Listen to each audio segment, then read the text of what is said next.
de la terre africaine du Togo à Lomé. Je voudrais, avant d'aller plus loin,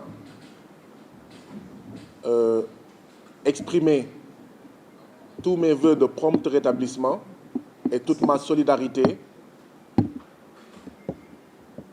à une vingtaine de blessés togolais qui ont été bastonnés comme moi, qui ont été victimes de sévères châtiments comme moi, qui ont été victimes de sévices corporels comme moi, qui ont été victimes de peines corporelles comme moi.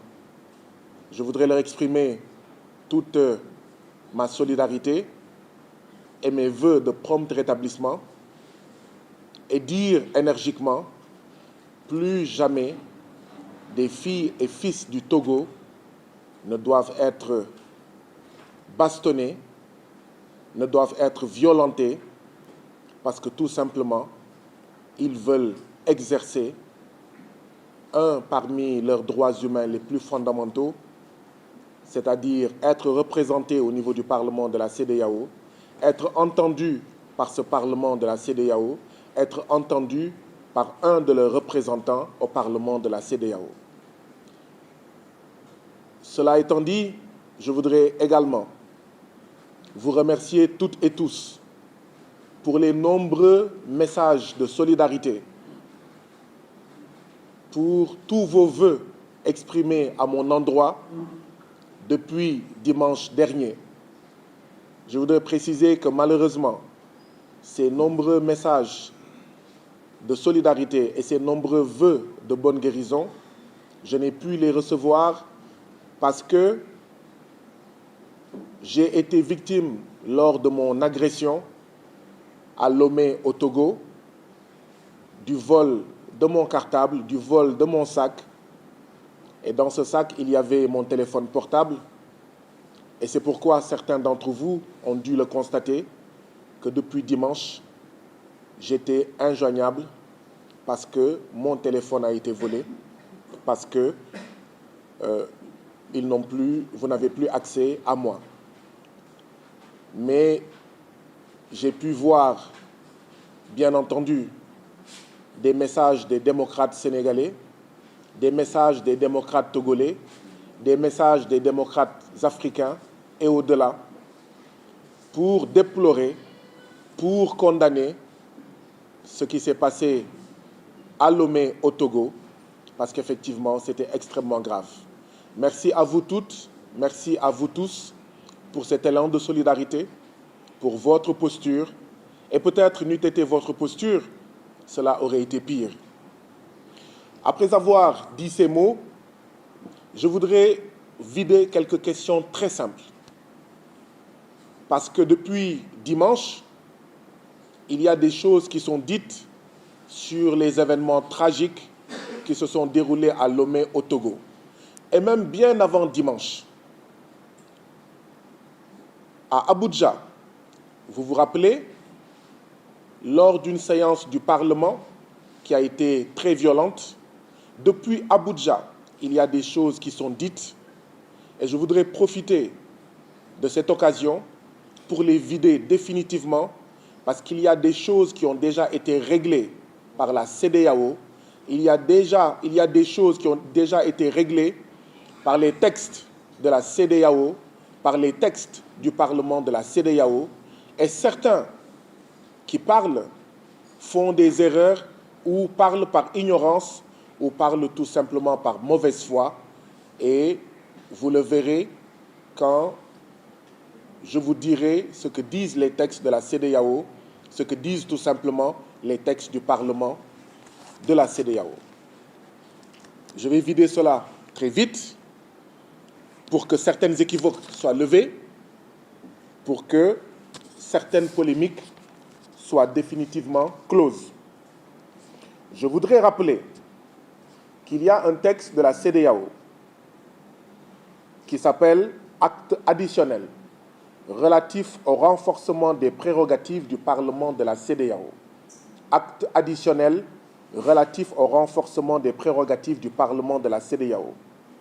Dans cet acte additionnel, à la page 2, vous trouverez un bout de phrase où l'on parle, je cite, où l'on dit, je cite à la page 2 de cet acte additionnel, le passage d'une CEDEAO des États à une CEDEAO des peuples.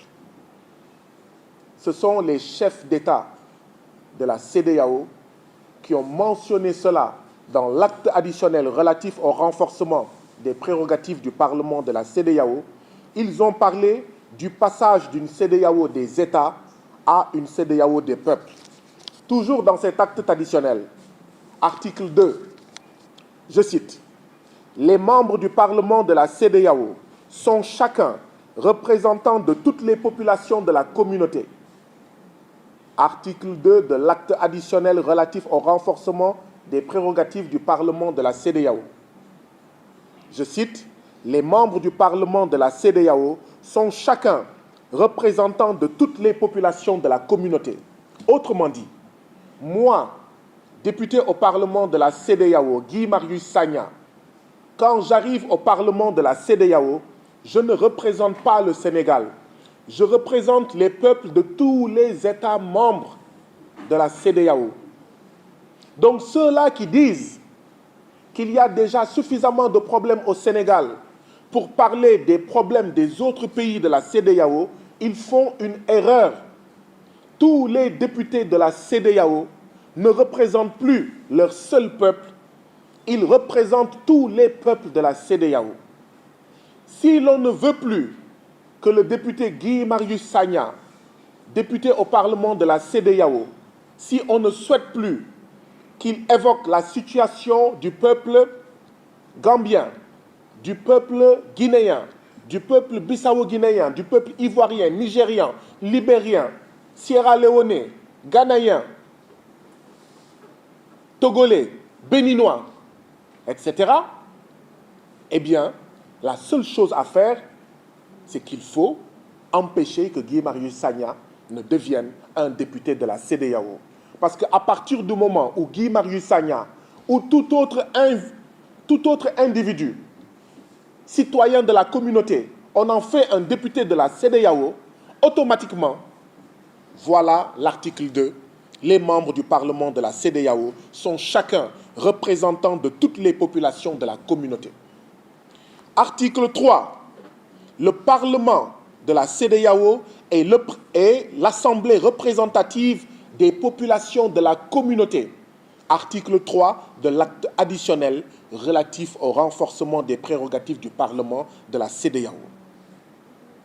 Je voudrais que cela soit clair une bonne fois pour toutes. Je sais que le Parlement de la CEDEAO ne fait rien pour faire connaître au peuple de l'Afrique de l'Ouest leurs droits, pour faire connaître au peuple de l'Afrique de l'Ouest ce qu'est le Parlement de la CEDEAO et ce que ce Parlement doit faire. Je sais que l'actuel bureau du Parlement de la CEDEAO ne veut pas que les peuples de l'Afrique de l'Ouest sachent quels sont les droits qu'ils ont sur le Parlement de la CEDEAO, mais quels sont les devoirs de ce Parlement à leur endroit. Eh bien, mon rôle, c'est justement un des problèmes que j'ai avec une partie de l'actuel Parlement de la CEDEAO, avec une partie des chefs d'État de la CEDEAO. Notre divergence, notre problème, c'est que je pense qu'on doit rendre au peuple de l'Afrique de l'Ouest leur Parlement de la CEDEAO, leur CEDEAO, d'accord, et arrêter cette prise en otage des institutions de la CEDEAO par des hommes politiques, des femmes politiques qui ne sont là que pour s'enrichir et pour utiliser les institutions de la CEDEAO pour mieux s'éterniser au pouvoir, pour mieux perdurer, faire perdurer leur régime dictatorial au niveau de leur pays. J'ai également entendu dire certains, et c'est l'occasion de lever toutes les équivoques, dire que Guy Marius Sagna n'avait même pas à être au niveau du Parlement de la CEDEAO à Lomé, il y a quelques jours, parce qu'entre-temps, l'Assemblée nationale du Sénégal a été dissoute. Et comment un député d'une Assemblée nationale dissoute peut être convoqué, peut participer aux travaux, aux activités du Parlement de la CEDEAO. L'article 18 de l'acte additionnel relatif au renforcement des prérogatives du Parlement de la CEDEAO dit ceci, je cite, article 18, je cite, « Toutefois, un député qui n'est pas réélu au niveau national demeure en fonction jusqu'à son remplacement par un nouveau député issu de son pays. » Je répète, toutefois, un député qui n'est pas réélu au niveau national demeure en fonction jusqu'à son remplacement par un nouveau député issu de son pays. Je crois que c'est clair.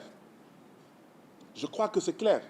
Et je n'étais pas le seul député sénégalais convoqué, invité par le Parlement de la CEDEAO à assister à la 3e session extraordinaire du Parlement de la CEDEAO à Lomé. Nous avons été 5 députés sénégalais sur les 6 à être présents à Lomé, à participer aux travaux du Parlement de la CEDEAO à Lomé.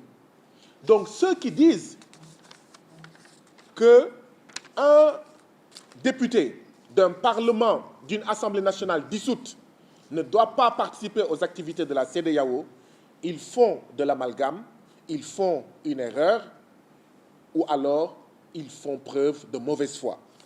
Donc je voulais régler cela définitivement. Et enfin, toujours sur les rappels, parce que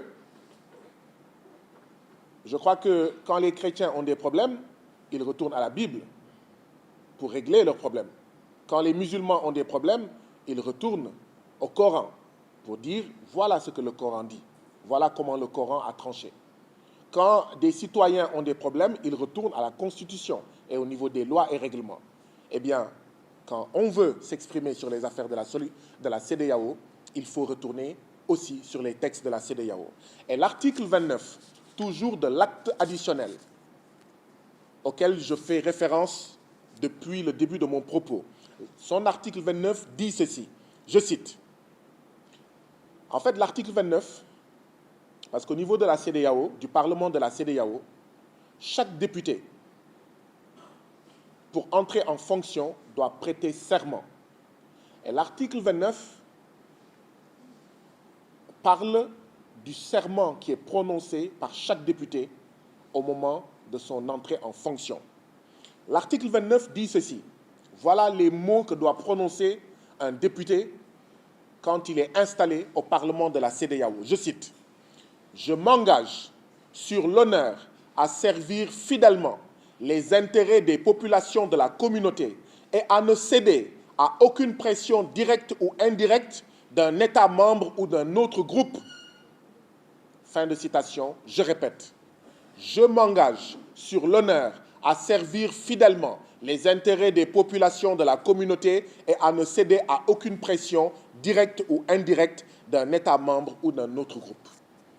Voilà les différents articles qu'il me semblait important de mettre à votre disposition, vous, professionnels de la presse, vous, Africains qui nous suivez, vous, Ouest-Africains, membres des pays de la CEDEAO, qui nous écoutez et qui nous regardez.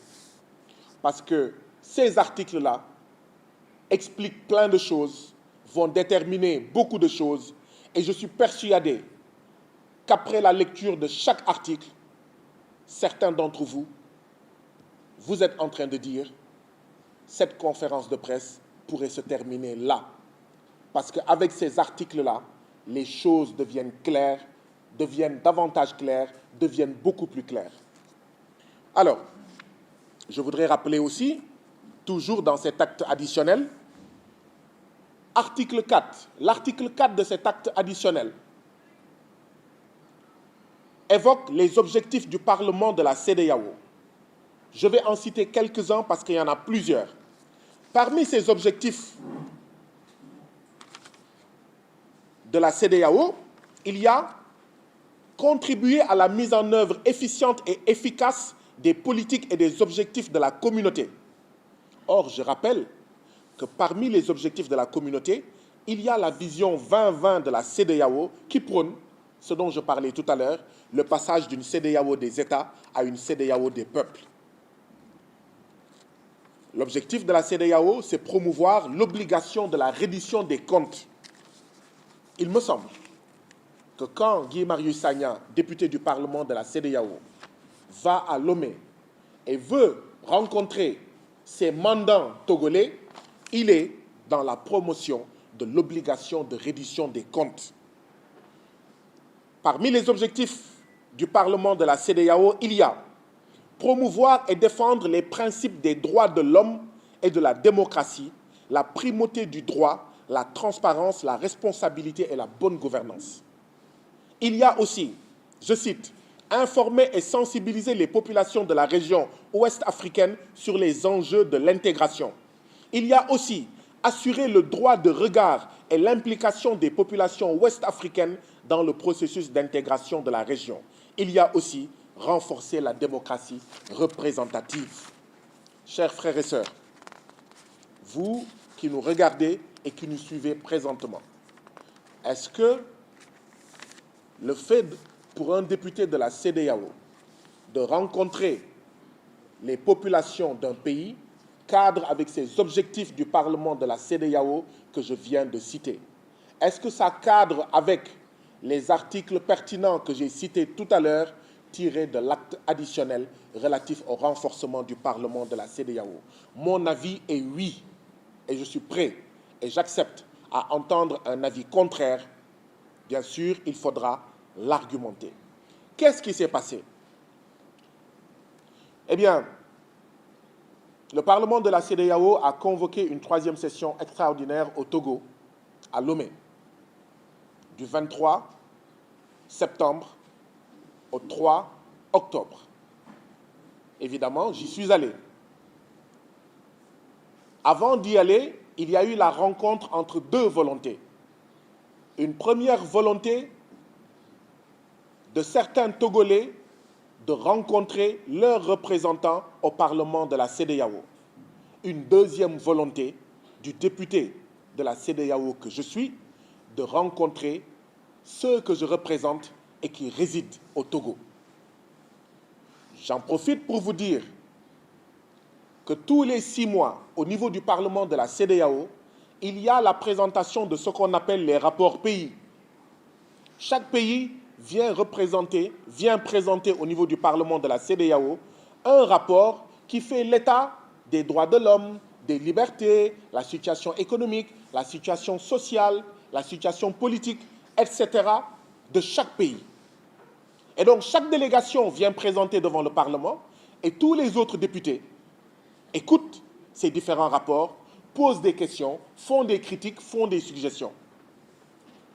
Comment puis-je bien parler de la situation au Togo tous les 6 mois si je ne rencontre pas le peuple togolais, si je n'écoute pas le peuple togolais? Comment? Vous, Sénégalais, vous savez de quoi je parle. Ici, au Sénégal, je vais régulièrement à Ziguinchor, je vais régulièrement à Louga, je vais régulièrement à Richard Toll, je vais régulièrement à Kédougou, je vais régulièrement partout au Sénégal et je rencontre régulièrement les populations du Sénégal parce que si je ne les rencontre pas, comment vais-je pouvoir parler de leurs préoccupations à l'Assemblée nationale du Sénégal? Mais est-il pensable que je devienne député de la CEDEAO et que je fasse autrement que ce que je fais dans mon propre pays? Mais si je veux bien représenter le peuple sénégalais à l'Assemblée nationale du Sénégal, il faudrait que je le rencontre, il faudrait que je le reçoive, il faudrait que j'aille vers ce peuple. Voilà ce que je fais depuis 2 ans en tant que député sénégalais. Eh bien oui, j'ai décidé que c'est la même chose que je ferai à l'échelle de la CEDEAO. Parce que si je veux parler du peuple gambien, du peuple guinéen, du peuple sierra-léonais, nigérian, togolais, béninois, ghanéen ou ivoirien, il faudrait que je sache de quoi je parle. Et la meilleure manière de prendre en charge les préoccupations des peuples de la CEDEAO, c'est de rencontrer ces peuples.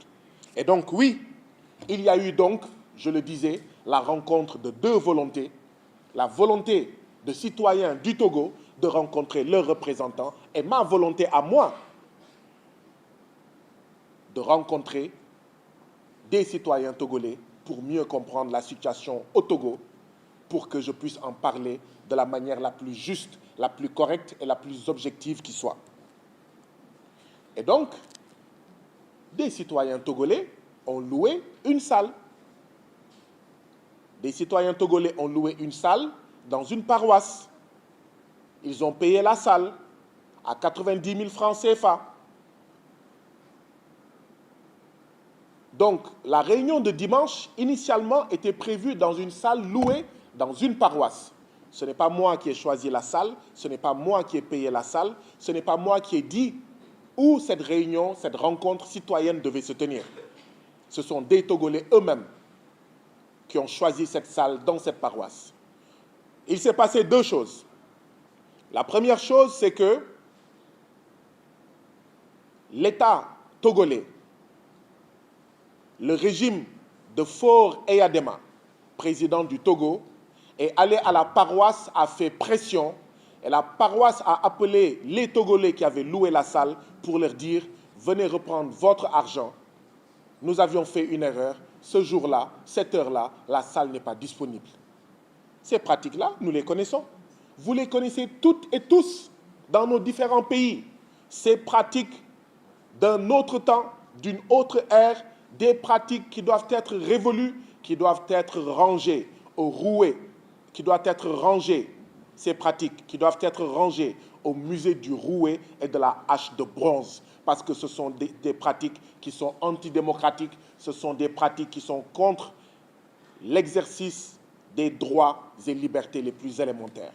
La deuxième chose qui s'est passée, c'est que le gouvernement du Togo a écrit une lettre à la présidente du Parlement de la CEDEAO, qui, cela dit en passant,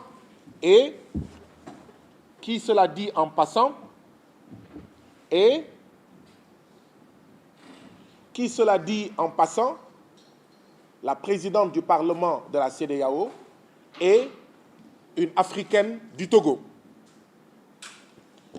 Mais ce n'est pas grave, nous y reviendrons. Le gouvernement du Togo a écrit donc au Parlement de la CEDEAO pour lui dire,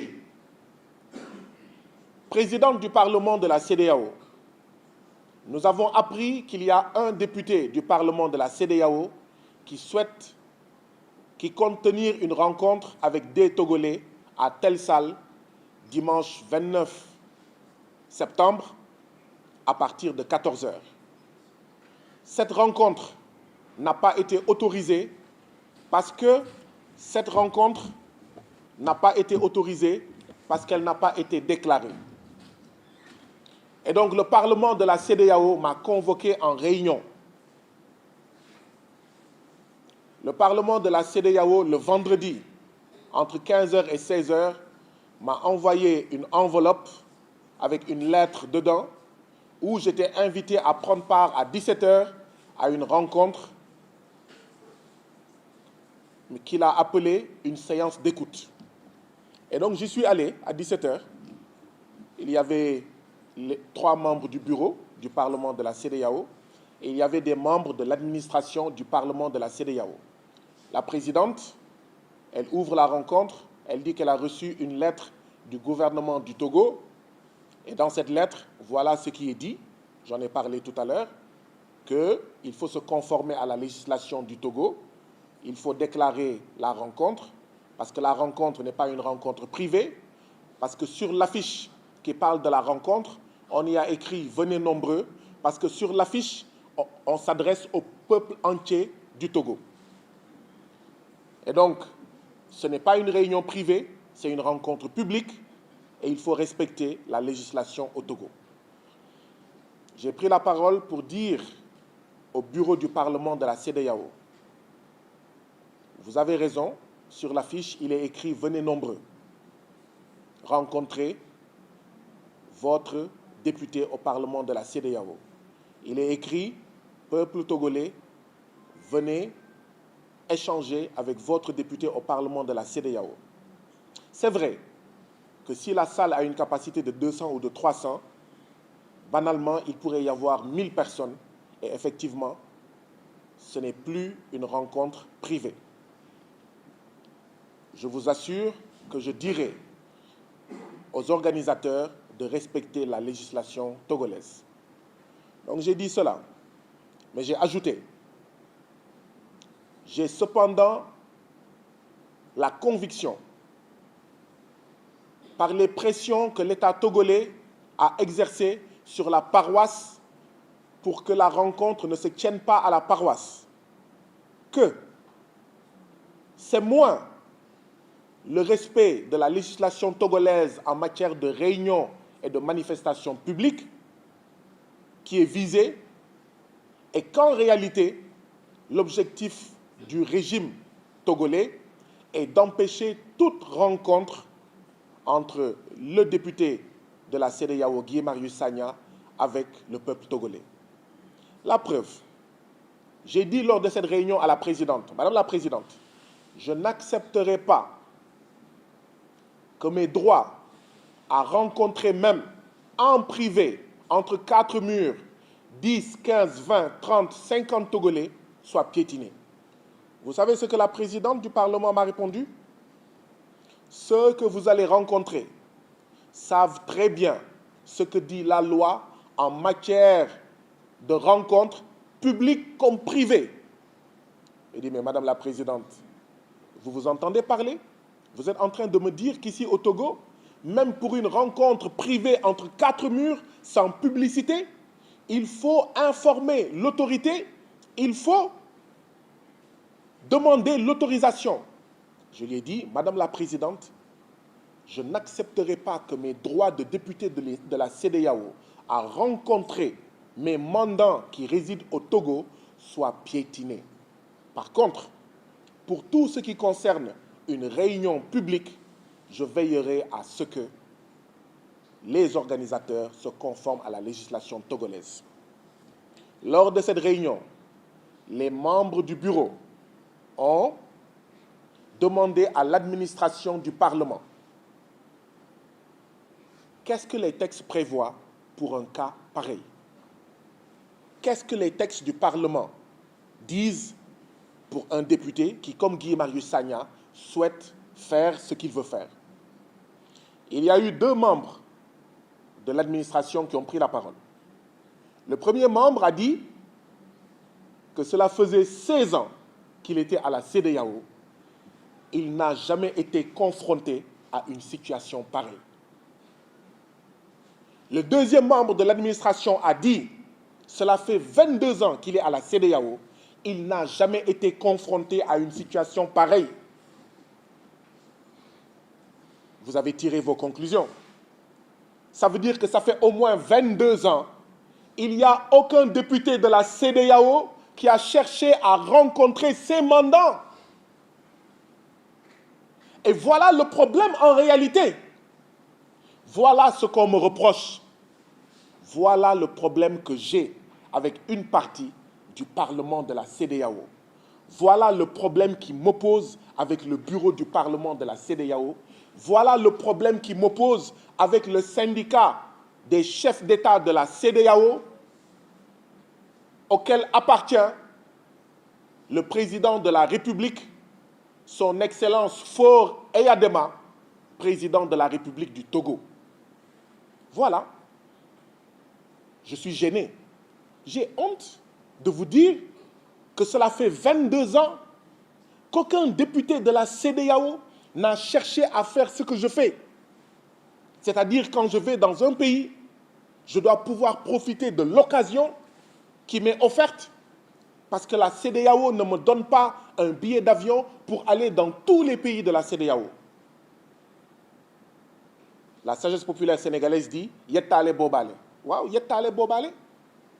Je suis à une réunion de la CEDEAO au Togo, mais j'en profite pour rencontrer ceux que je représente et qui résident au Togo. Donc 16 ans, 22 ans, qu'aucun député n'a jamais fait cela. Oui, chers frères et sœurs, vous avez raison de parler de la CEDEAO des chefs d'État, de la CEDEAO du syndicat des chefs d'État. parce qu'un parlement de la CEDEAO où les députés ne cherchent pas à rencontrer les peuples qu'ils représentent, ce n'est pas le parlement des peuples de la CEDEAO. Ce n'est pas la CEDEAO des peuples, mais c'est la CEDEAO des coquins et des copains qui sont là pour s'empiffrer de perdium, d'argent, tirer des deniers publics de nos différents peuples pour leur propre compte, mais pas pour servir les différents peuples de la CEDEAO. Et donc, dans cette réunion, voilà ce qui s'est dit. Et donc j'ai dit, moi je vais exercer mon droit. Et tout le monde dit, il n'y a aucun texte qui t'interdit de rencontrer les citoyens du Togo. Mais alors, ce qui n'est pas interdit est permis. Maintenant, le gouvernement du Togo a écrit au Parlement de la CEDEAO. Je vous en ai parlé et vous avez entendu ma réponse. Je vais me conformer aux lois et règlements du Togo. Je demanderai à ceux qui souhaitent me rencontrer et que je souhaite rencontrer aussi de se conformer à la législation du Togo. Quand il y a eu la pression jusqu'à ce que la salle soit perdue, la salle de la paroisse, les organisateurs ont pris un autre endroit qui est le siège d'une organisation politique. Mais évidemment, j'entends des journalistes sénégalais et non sénégalais dire que c'était une rencontre entre Guy Marius Sagna et l'opposition togolaise. Mais bien évidemment, quand l'État togolais, le régime dictatorial de Faure Eyadema, fait pression pour que la rencontre ne se tienne pas dans une salle neutre, dans une salle qui appartient à une paroisse. Mais on n'a pas d'autre choix. Les choix sont réduits. Les choix sont tout simplement réduits. Et donc oui, ils ont choisi une salle qui appartenait, un siège, qui appartenait à une organisation politique togolaise, disons-le clairement, à un parti politique. Maintenant, ce que je voudrais vite ajouter, c'est que parmi ceux qui me recevaient, il y avait 4 organisations politiques et 8 OSC. OSC, c'est Organisation de la société civile. Il y avait 8 OSC. Je suis en train d'essayer de trouver la liste de ces organisations, mais je pourrai la retrouver tout à l'heure pour la partager avec vous. Mais il y avait 8 organisations de la société civile et 4 organisations politiques. Alors, est-ce que c'était une rencontre entre Guy Marius Sagna et l'opposition en fait togolaise? Ce n'est pas vrai. Et même si c'était une rencontre entre Guy Marius Sagna et l'opposition togolaise, est-ce qu'il y a un crime? Est-ce qu'il y a quelque chose qui l'interdit? Et ce n'est pas vrai, je le répète, je persiste et je signe, je le martèle. Parmi ceux qui étaient organisateurs de cette rencontre, il y avait 8 organisations de la société civile et 4 organisations politiques. Je partagerai avec vous. Ah, je viens de retrouver la liste. 8 organisations de la société civile. Parmi celles-ci, il y a une organisation qui s'appelle Gamessou, Bindje Gebindje, Les Admis, Alcades, MJS, FDP, une organisation qui s'appelle Togo Debout, une organisation qui s'appelle Touche pas à ma constitution. Et il y avait 4 organisations politiques, CDPA, DSA, LENI, La Racine. Voilà la vérité. Après, l'interprétation peut être libre. Et donc, voilà ce qui s'est passé lors de cette rencontre. J'ai dit que je n'accepterai pas que la législation togolaise allait être respectée, mais que je n'accepterai pas que mes droits soient piétinés. Et qu'en réalité, on cherche à empêcher, à m'empêcher à rencontrer ceux que je représente et qui habitent au Togo. Celui qui a dit, le membre de l'administration qui a dit, en 16 ans, je n'ai jamais vu une telle démarche. Il a cependant dit qu'il y a une députée qui est décédée, que son âme repose en paix. C'était même une réunion à Lomé. Elle voulait rencontrer les Ivoiriens résidant à Lomé lors d'une rencontre de la CEDEAO, du Parlement de la CEDEAO à Lomé. Elle avait même demandé que le Parlement l'aide à mettre à sa disposition une salle pour rencontrer les Ivoiriens résidant à Lomé, il y a plusieurs années. Ce membre de l'administration a dit, il n'y a que ce précédent-là qui ressemble à ce que Guy Marius Sagna veut faire. Sinon, je n'ai jamais vu. Mais vous avez compris que j'ai sauté sur l'occasion. J'ai dit au bureau du Parlement de la CEDEAO, mais justement, vu qu'il y a ce précédent, je sollicite que le bureau de la CEDEAO m'aide à trouver des salles. Parce qu'en plus de la réunion du dimanche, il était prévu que je rencontre des syndicats de la santé du Togo, des syndicats des enseignants du Togo et des syndicats du port du Togo. J'ai dit au bureau, vu qu'il y a eu un précédent où le Parlement avait aidé un parlementaire de la CEDEAO à avoir des salles et à tenir sa réunion, je vous demande humblement, le mot que j'ai utilisé est celui-ci. Madame la Présidente, je vous supplie de mettre à ma disposition une salle pour ces rencontres. Et d'ailleurs, vous pourrez être présent et vous saurez de quoi je parle. Et vous saurez que je ne me cache pas. Et vous saurez que je ne suis pas venu pour causer des problèmes et que j'agis en toute transparence et j'agis conformément au texte de la CEDEAO. Jusqu'au moment où je vous parle, le bureau du Parlement de la CEDEAO n'a pas répondu à ma demande de mettre à ma disposition une salle parce qu'en réalité, la volonté, il y avait une alliance entre le bureau du Parlement de la CEDEAO et le régime